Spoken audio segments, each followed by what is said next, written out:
We all have our own reasons for getting healthy. That's why we're partnering to bring you the Get Fit with Six Race and Wellness Expo Saturday, January 25th. Our desire to inspire stems from our own personal struggles, myself included, but there are many others behind the scenes whose stories haven't been told. I want to introduce you to Kelly Lott. She's a WECT employee that for the past 10 years has been working to get healthier. But it was a near run-in with the law about 10 years ago that ignited the fire to help her reach her goals. I was a pretty big kid growing up. My family, my parents, they loved me with food. I was still big from like elementary school, got picked on for being fat a lot. I didn't really get better until I was about 13, 14 when the weight finally kind of balanced out. But then I started playing sports. Started playing softball and soccer and golf. And I wasn't necessarily big, I was more like an athlete. But then college, there was the freshman 15. You know, for me it was like the freshman 40.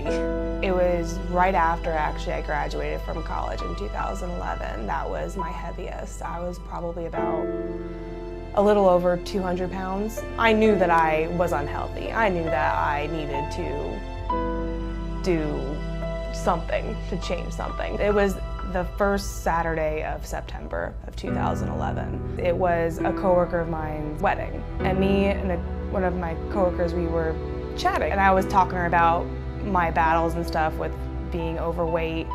So we get to the wedding, we had a blast. It was beer and wine, and you know, we were drinking. I was fine to drive. However, my carpool mate, she wasn't. So she was passed out in the back seat. But there was a checkpoint on the way home. He said, can you do a breathalyzer test for me? It was a .08.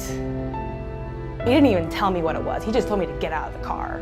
And I was freaking out at this point. I ended up having to go to the station. I was in this room with 3 other people drunk out of their minds, getting their rights read to them. At this point, I'm sober as a bird. That lit a fire in me. The next day I called my friend and I was like, please come grocery shopping with me.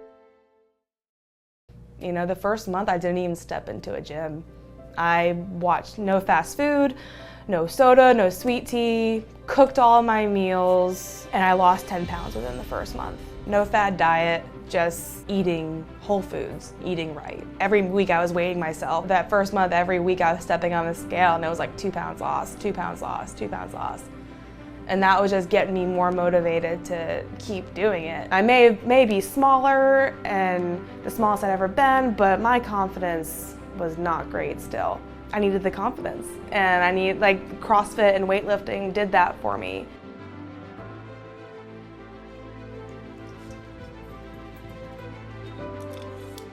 The heaviest I was able to clean and jerk was 155 pounds.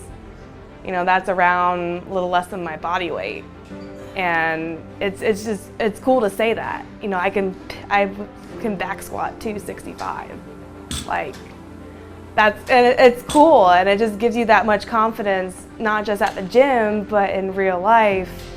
I would still see Fat Kelly in the mirror a lot. Now, I still see her sometimes, but it's made my life richer. Being fit and healthy and, you know, learning how to eat again and how to be active, and it's made my life great. Being able to do all of that. I've made so many great friends lifelong friends through that I still keep in touch with. Yeah, I wouldn't change it for the world. I wouldn't change my journey for the world. It all starts with a decision, like Kelly's. Will this be the year you make the change in your life for the better? If so, we hope you'll start your journey with us. Join us Saturday starting at 10 a.m. at the Coastline Convention Center and make the pledge to Get Fit with Six.